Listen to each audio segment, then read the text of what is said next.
Hi everyone. In today's video, we are going to learn about custom policies in WSO2 API Platform. So the platform ships with a solid set of built-in production-ready policies to serve assorted use cases, things like setting and removing headers, rate limiting authentication, and more. But you will often need behaviors and logic that this fixed set of catalog of policies might not accommodate, and that's when you will want to use custom policies. So with custom policies, you can write your own logic in Go. The platform has experimental support for Python as well, and then package it with your gateway, and then attach it to any API proxy in the console, just like you would the built-in any of the built-in policies. So in this video, we're going to look at an example where we enforce correlation IDs on HTTP requests using a custom policy. So let's briefly talk about the use case we will address. So a correlation ID is a unique identifier that you can attach to a request. When you have various microservices, databases, and background jobs, this ID is passed along and logged, allowing you to trace the entire life cycle of that single request end to end for debugging and monitoring. So, for example, let's say you are debugging a payment, a checkout failure, right? So when the user clicks pay, it doesn't work. Somewhere between the gateway and you have your order service, your inventory service, and your payments provider, something like Stripe or something. So something goes wrong here. But you are logging in each of the services, but you can't tie them together because there's no shared thread that connects the user request across all these systems. That's when a correlation ID can help. And here we're going to build a custom policy that enforces it at the gateway layer as every request flows through your gateway. So the behavior we're expecting from our custom policy is that the incoming request, if it has a correlation ID header, we keep it as is and we forwarded it to the backend. If it doesn't have one, we generate a new UUID version 4 and use that. In both cases, the same value is echoed back in the response headers. The calling client always knows what the ID was used. So here we are going to let's go look at the policy that we have implemented.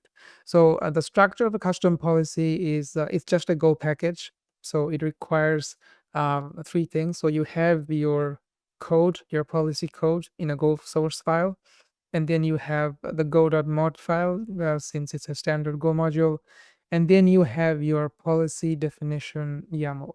So which defines the metadata and the parameter schema the platform uses to understand your policy and render it to the console. So let's start with this file since it's the simplest one. So our policy here is you have your policy name, the version, and the description, and it takes no parameters since it doesn't need one in this case. So the block here is empty because the behavior is always the same regardless of where you apply it. But for other kinds of policies, here is where you define parameters that the user needs to supply when applying the policy in the console. So let's walk through the code, the policy code that we have here.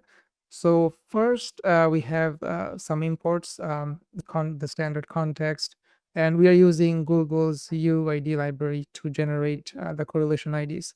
And then we have our policy SDK, this SDK that gives us the building blocks and the policy interface for writing custom policies in Go. So next we define some constants, the request or the header that we're going to have with the correlation ID. So the header name is in lowercase letters. It's the canonical HTTP2 form. And the second is a namespaced key we'll use to pass the correlation ID between the request and response phases. The namespace prefix here is just a convention to avoid key collisions if multiple policies share the same context, just in case. So next we have the policy, the get policy function. So this is the entry point for the platform to call and load the policy, because this policy has no configuration state. We it doesn't. We use a simple singleton, one instance shared for all requests. If your policy needs to parse and store parameters, you'll do that here. So next we have the processing modes, where we so every policy must declare which phases of the request response lifecycle it participates in. So here we set both request header and response header to processing mode, because we want access to those headers. We want to see if the correlation ID is present in the request. We also want to have that correlation ID in the response header as well. And we set both of the request and response bodies to skip, because we don't need request access to request and response bodies, so we entirely skip them. So first we have the request phase and this function on request headers. So here we this function runs before the request reaches the backend. So first we check whether the incoming request has the correlation ID header, and if it does have that, if it doesn't, then we generate a new one using the function here. And if it and next we have this shared context where we this is the mechanism that the SDK provides for passing data across phases of the same request. We namespace our key to avoid conflicts with other policies that might also be active. So here we store the correlation ID that we fetched here as a metadata. And finally, we return an upstream request header modifications and set the header to the correlation ID that we got. So regardless of whether the ID was brand new or preserved from the client, the backend will always receive it. So next, you have the response phase on response header. So this runs once the backend has sent response, but it hasn't reached the client yet.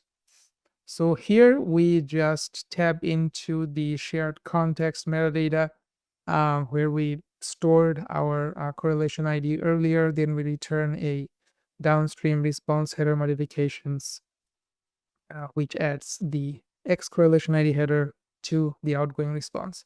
Notice that the shared context, that if the shared context is nil or the key is missing for any reason, we return an empty modification and let the response pass through untouched.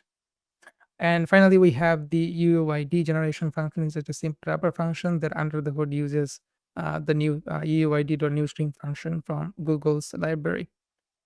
So this is the policy that we have inside this directory, correlation ID policy. So next we are going to specify the location of this policy to our gateway, and then build the gateway images, and then finally run it. So briefly, let's go to our API Platform console. So here you'll see that I have my gateway connected, but it's not active because my gateway isn't running. So we will do that shortly. As we're here in the organization view of the API Platform console and in the admin gateways view. So let's go back to the terminal, and we are inside the gateway directory. So let's go inside the directory, go to the build.yaml file, and here we are going to specify the policy that we have, the custom policy that we have. So here we're going to specify the policy name. So it must match the policy name that you have in the policy definition file. So let's type that in, correlation ID, and here you want the file path key to the directory that you have the policy in. So here, let's specify the directory, and we're all set, save it. And now we will use the API Platform CLI to build the gateway image.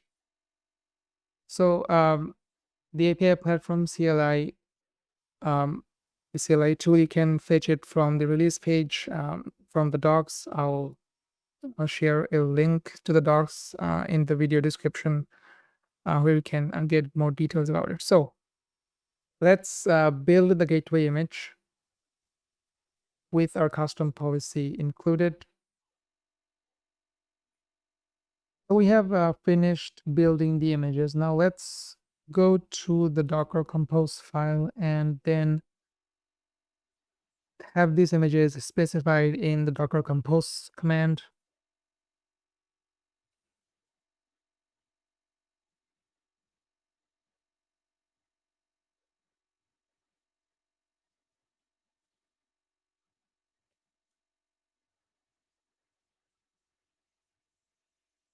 Go to the Docker Compose.yaml and then replace the gateway controller image with the new one that we created here and specify it here, and then the gateway runtime do the same. So we have here the gateway runtime image, copy that in and then paste it. So there we go. Now we can just run the gateway and it should. Let's go to the console that we have, and from here you can just copy the Docker Compose command to start the gateway. So if you start it, it's going to start the gateway, and we will be able to see that our gateway is active once it's up and running here.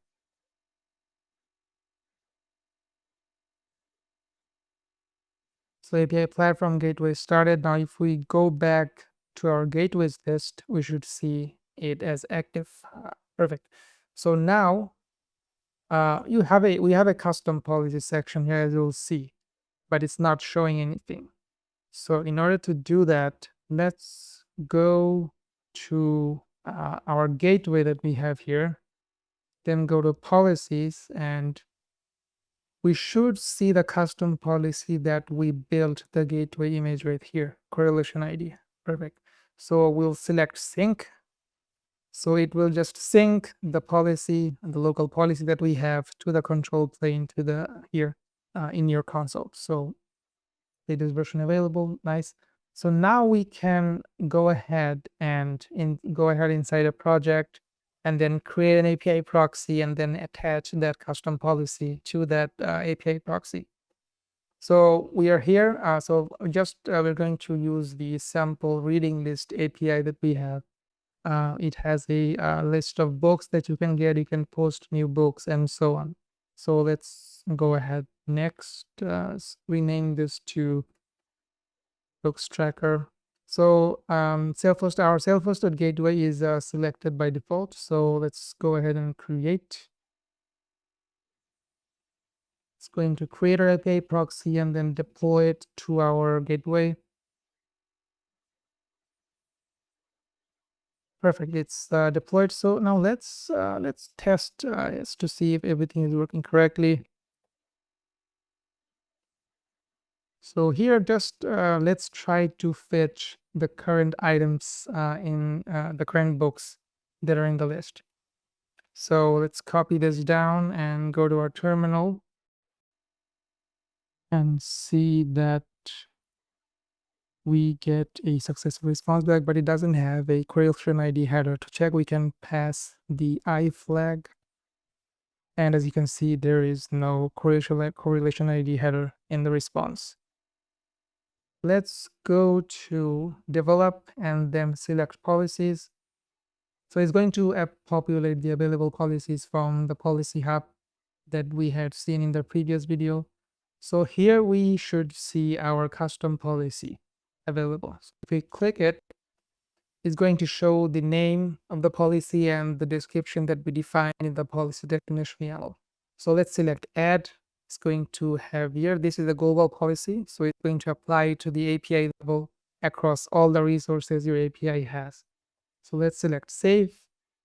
So after saving, we need to deploy our API again for the changes to take effect. So let's go to deploy and then select deploy.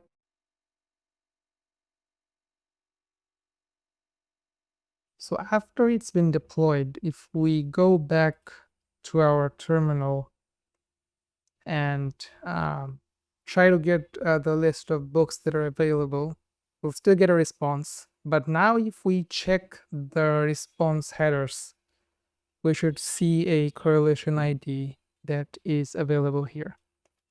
So now let's try to supply a correlation ID in our request and see if that's been persisted in the response as well. So let's generate something. Sorry. So let's copy this. Let's actually use something that's easily identifiable. I can use this. It's fine. So let's go to our test and curl. And here we just add a header.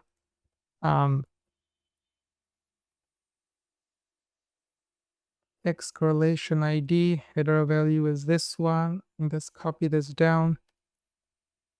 So if we paste this and then try to get the response headers, we should see this same response header in the X correlation ID header. So that means our policy is working perfectly.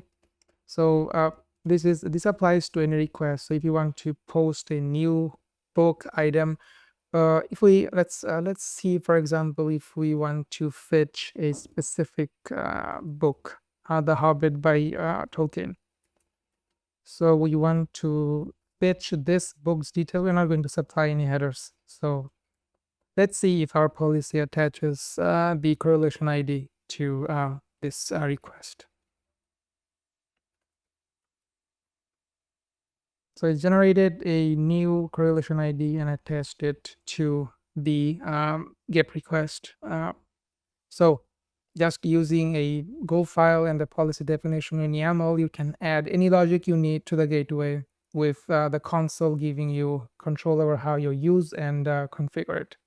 So the full source of the policy is linked in the description below. Give it a try and reach out to us if you have any feedback or face any issues. Thank you all for watching, and I will see you in the next video.